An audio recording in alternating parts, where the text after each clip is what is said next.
The following day after Japan's surprise attack on Hawaii, killing over 2,400 American servicemen, tayo naman ang atake ng Japan.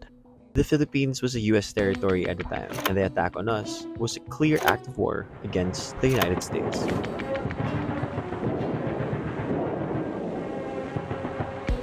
The attack on Pearl Harbor signaled the start of the invasion of the Philippines. Sigurado maraming aayaw sa sasabihin ko, but please hear me out. The rest of the world doesn't see our country as the best Southeast Asian country to visit. Maraming issues, pero ibang usapan yun. Ingat po tayo sa mga scammer ha, mga scammer yan sila. Sabi naman ni Pilar, hindi niya lubos maisip paano napatay ng 3 pulis ang isang taong alam nilang inosente. Turista nang dumating sa Siargao si Diego noong 2018, pero nanatili na siya sa isla. Well, naniniwala akong we have a cultural identity problem. Yun bang pag sinabi ng mga foreigners, oh, the Philippines? They have nice beaches there. But halos everyone sa mga nakausap ko while traveling would say, I only visit your country for a visa run and they don't want to stay. Yun ba ang gagawin lang nila tayong daanan bago sila pumunta dun sa mga countries na talagang gusto nilang puntahan katulad ng Thailand, Vietnam, at Indonesia? Dito, gusto nilang magtagal. They would rather spend their thousands of dollars of savings just to be here in Bali at talagang binabalik-balikan nila yan. Eh ang Pilipinas kaya, kailan nila pipiliin? Welcome to our new segment and it's called If I Were the President. If I were the president of the Philippines, I would ask my DOT secretary to study the idea of a cultural revival for our national identity. Nabanggit ko sa nakaraang viral video natin that the Philippines has been colonized for centuries.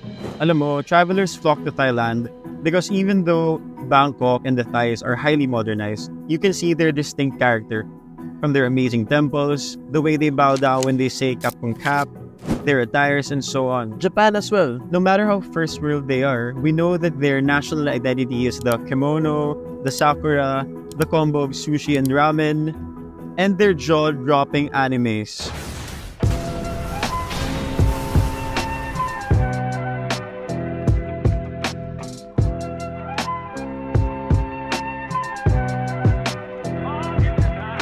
Pag sinabing Pilipinas, kilala tayo for our beaches, our systemic corruption, yung bang hindi maalis-alis na issue ng katiwalian, our Carmageddon, or our world-famous traffic. And honestly, salamat sa mga malalaking pangalan natin sa musika and the recent names that have made us proud. Aside from Boracay and Palawan's white sand beaches, thanks in part to our 3 colonizers that left us with Hispanic, American, and East Asian influences, hindi tayo kilala for who we are because lusaw or mahina ang national identity natin. Look at these countries like Bhutan, Scotland, Tonga, and Vanuatu, and how they've embraced their national attires, uniting their people, and nurturing a profound sense of national identity. Kung nagawa nila, then kaya din natin. In India and here in Indonesia, the sari and batik are worn with elegance, not just to serve for special occasions, but as a way of life.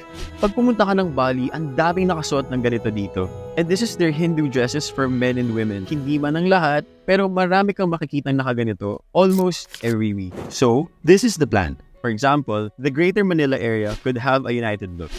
The Barong Tagalog for men, and the Barot Saya for the ladies. Pag mainit, pwedeng nakakamisa de chinos lang tayo with our katipunero trousers and blue, red, and yellow bandanas. At bago pa sabihing mahal, pwede naman itong i-subsidize ng gobyerno.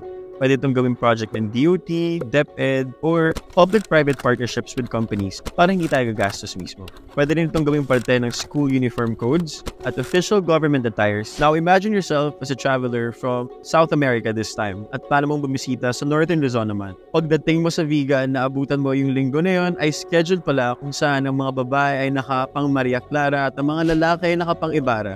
Habang ang mga nasa Baguio naman ay kahit balot na balot ay nakapang Igorot. Hindi man ang lahat pero na nakararami. Hindi lang tuwing Panagbenga Festival, kundi linggo-linggo ay may schedule na ito. Like, I could just be in my bahag all day, girl. Yeah. As word spreads of this captivating cultural revival, the world yearns to witness the beauty of our traditions. Cover of the Philippines, we got her rocking their fits. I love to see it. And you know I also love Kakalat sa lahat ng online spaces ang ginagawa nating initiative na ito. Now it becomes a viral message for our country's authentic rebranding that the rest of the world would want to see and witness for themselves. Dadami ang online bookings and group tours sa Pilipinas because now the message is becoming clearer and clearer for the rest of the world. We value our past, And we want them to get to fully know us for our heritage and not just for our beaches and bad news. Now, picture yourself again as a traveler, this time from the Middle East. Pumunta ka sa Visayas at kahit saan ka tumingin may makikita kang nakatapis, bahag at panuelo. Now, imagine yourselves this time as a group of Koreans and you want to visit Davao and the rest of Mindanao. At naabutan yung nakamalong ang mga kababayan natin doon. A malong, by the way, is a traditional garment worn by the people of Mindanao and can be worn in a variety of ways such as a skirt, a sarong, or a head cover. At ang mas exciting part, maaari ring suotin ng mga kababayan natin sa Mindanao ang barot saya ng mga taga Luzon. At ang mga taga Metro Manila naman ay maaari ring magsuot ng malong. Depende na yan sa national directive ng Department of Tourism sa kanilang regional policies. With this, our national identity outfits serve as a bridge, connecting people from different regions, fostering mutual respect and admiration for one another.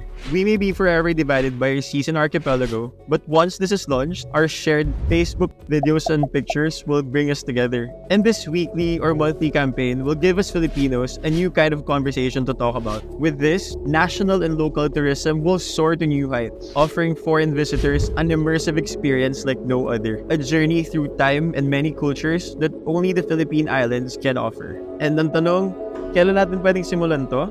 We can start during our Independence Day in June. Our buwan ng wika, Or our Heroes Day in December. like what I said, pwedeng weekly or monthly thing to.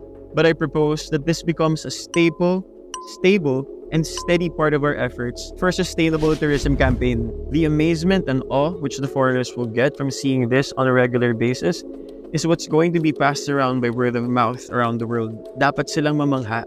Kaya hindi dapat ito ningas Google lang or one-time big-time campaign, tapos next year kakalimutan na. Wearing our national traditional attires will become a part of our weekly rhythm, reminding us of who we are and where we came from. Let's talk about the pros.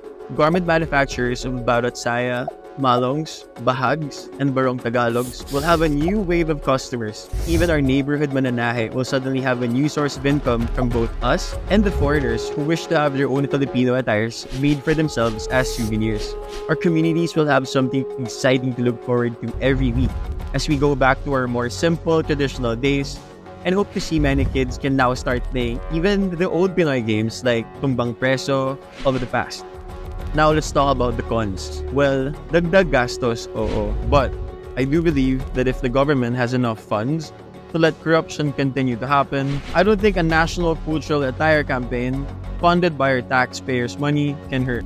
Kung kaya ng isang isla tulad ng Bali na gawin ito, kaya rin natin ito sa Pilipinas. And now it's your turn. If you were the president, what would you tell your DOT secretary to help improve our tourism and captivate the world with our national identity?